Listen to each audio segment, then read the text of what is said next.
Okay, so I'm Derksen, and my project is Entrepreneurial Motivation in Lion City, how the Singaporean government is attempting to make the economy roar. Okay, so this is my introduction. Okay, so from 2000 to 2012, the entrepreneurial culture in Singapore saw massive growth, with independent organizations ranking it from in 2000, it was ranked around 20 up until it reached its peak at 2012 when it was ranked number 10 out of all out of all the world. Okay, so for some reason though, after 2013, the growth has leveled off and it has remained stagnant at number 10. But instead of changing the policies to try and increase the growth, the policies have remained the same. So my question is, how can the government further grow? Okay, so for my research question, how do the many different aspects of the efforts of the Singaporean government, such as massive influx of cash, education reform, and recruitment of top-tier foreign talent, work in harmony or disharmony to foster a sense of an entrepreneurial culture and growth within the Singaporean economy?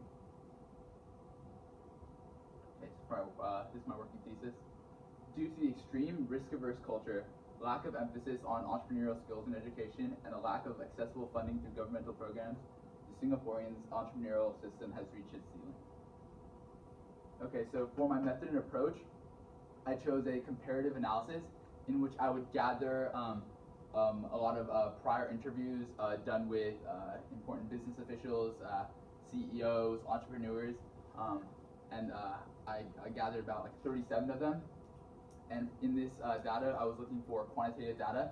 So I chose 3 positive topics that might be things that the Singaporean government has been doing well. They have helped the culture grow from 20 to 30, from 20 to 10.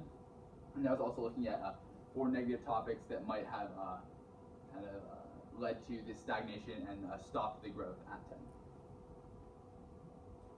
Okay, so for my first positive topic, I looked at the financing schemes and tax incentives that were already there and that have already been part of the policies the Singaporean government has been enacting. So some of these are the A Startup Scheme and the Spring Startup Enterprise Development Scheme.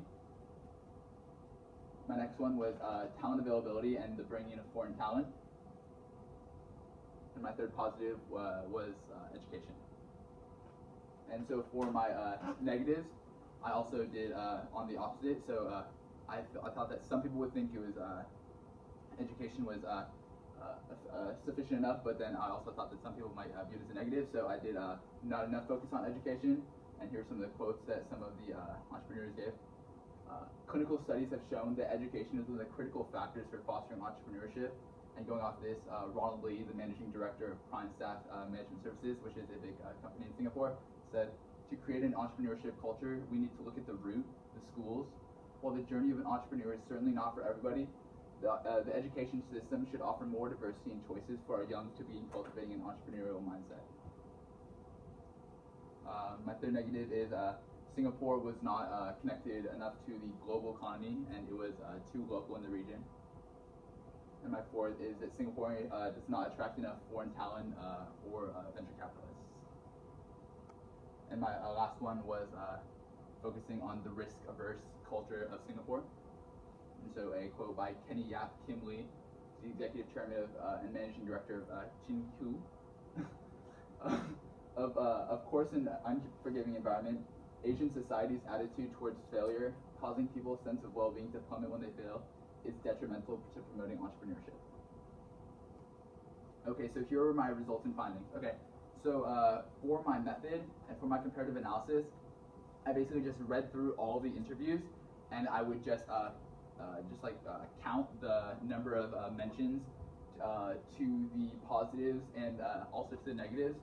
So out of the 37 interviews that I did, 20 of them mentioned positively about the financing schemes and tax incentives and said that they were sufficient. 6 of them said that talent availability was one of the positives that led to the growth of the entrepreneurial culture in the first place. And then 4 said the education was sufficient enough for further growth. And so these end up at these percents. And then for my negatives, 43% said that the fundraising venues and the policies were not sufficient to further the growth. 20, which is 54%, said that the education was not sufficient. 8 said that Singapore is not connected globally, and then 7 said that Singapore does not attract enough foreign talent, which is similar, and then 16 said that Singapore is a very risk-averse country, and that this negatively affects the entrepreneurial culture. Okay, so some of the significance and implications of my findings were I found that some of the policies were working, as 50% said that the financing schemes and the financing policies were helpful. So I think that we should keep some of these, but also that there are still many aspects that have been addressed insufficiently or not at all, such as we need to put more emphasis into the financing policies, as 40% said that they were not sufficient, and we need to really focus a lot more on education, as over 50%, which is my highest mentions per interview, actually said that we needed to focus more on education. Some of the unforeseen / surprising aspects that I saw from my study were actually that 21% said that Singapore was not global enough to further the entrepreneurial culture, and I was very surprised at that, but just because, like me personally, I always viewed Singapore, which is like the place I live, as like a hub of global activity, global economic activity. So that was very surprising for me. Thank you.